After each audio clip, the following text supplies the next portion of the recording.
Hey, what's going on, everyone? It is Behavior here for another episode of Just My Opinion. Thank you so much for tuning in. I really do appreciate it.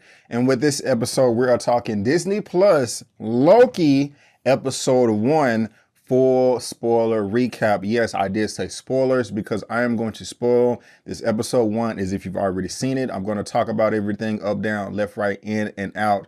You have been warned. And actually, I don't want you to think this is going to be a play-by-play. It is not, but I'm just going to touch on just some of the things that I did like in a bit more detail than I could before in my non-spoiler review, which I did post on my channel. So if you have not seen the episode yet and you do not want to be spoiled, I strongly suggest you turn the video off now and you can check my channel, subscribe, or look in the description box of this video and you will see my non-spoiler review. Well, if you did see that, you know that I absolutely love the show so far. I thought it was fantastic. I'm not going to talk about episode 2. I'm just going to talk about episode 1. And that's just the way it started off. It starts off with the scene that we got from Avengers Endgame with the Avengers in present day coming back to New York, the Battle of New York in 2012. They're trying to get the Tesseract to, reverse the deeds of Thanos, but Loki gets a hold of the Tesseract and then he teleports to, well, you didn't know at that time, but now Magnolia. What is it?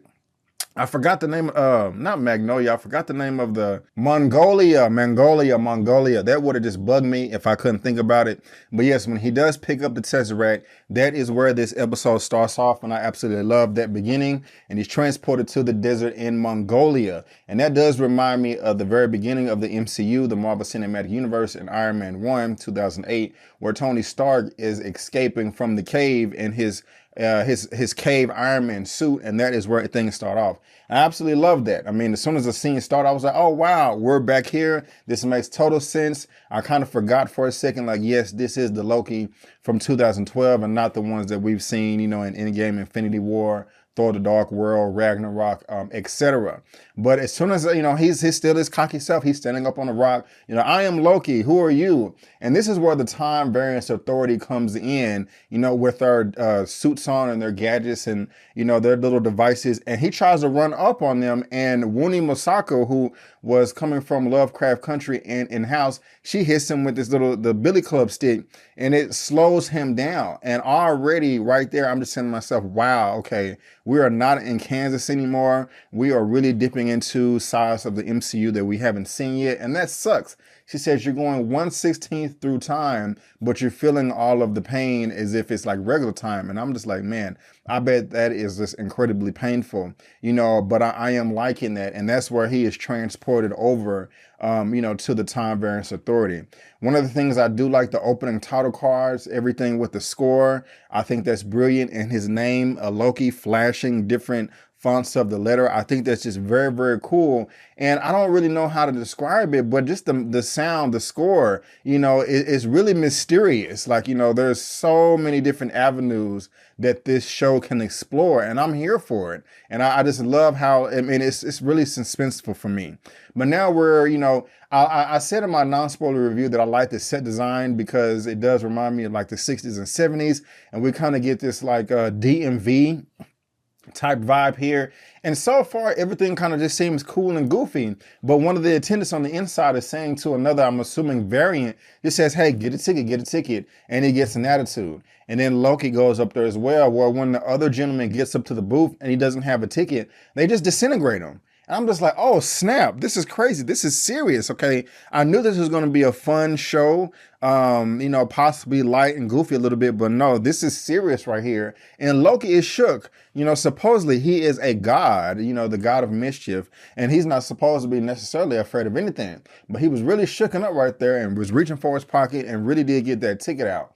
And I like the exposition that's coming up right here, especially from Miss Minute. He's like, I shouldn't belong here. This is a mistake. And that is where she comes over on the intercom and just explains everything to him in that video. And that's just also a great way for us, the audience member, to be able to soak everything in and get a good understanding of what's going on. And that's great. I mean, she said in the video that ages ago, there was a multiverse war where every timeline was fighting over supremacy. And then the timekeepers, these 3 space lizards that we got from the trailer or whatever, they came up with this sacred timeline. And she basically just explained everything and broke it down. And I love the illustration of everything. I thought that was very dope. It was very, very easy to follow.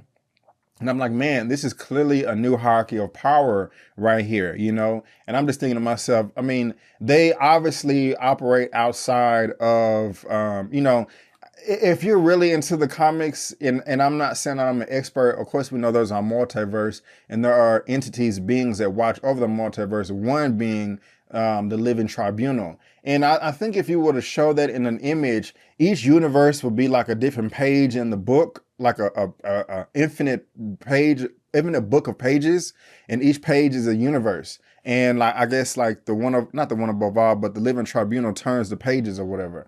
And that's an infinite amount.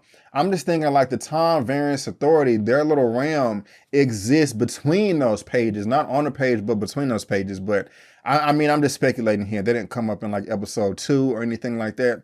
I'm just kind of having fun, you know, just brainstorming and whatnot. And so we also get, you know, because Loki, you know, he realizes that his magic does not work there.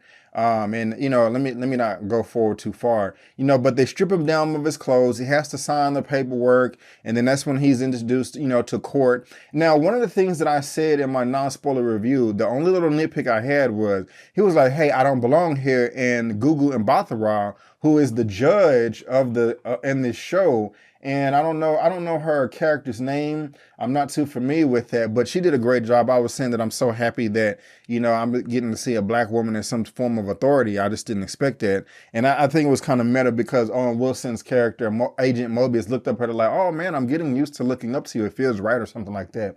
Anyway, she was just like, well, whose fault is it if it's not yours, Barry? And he was like, the Avengers. They're the ones that went back in time and tried to change everything. And that is how I got the Tesseract.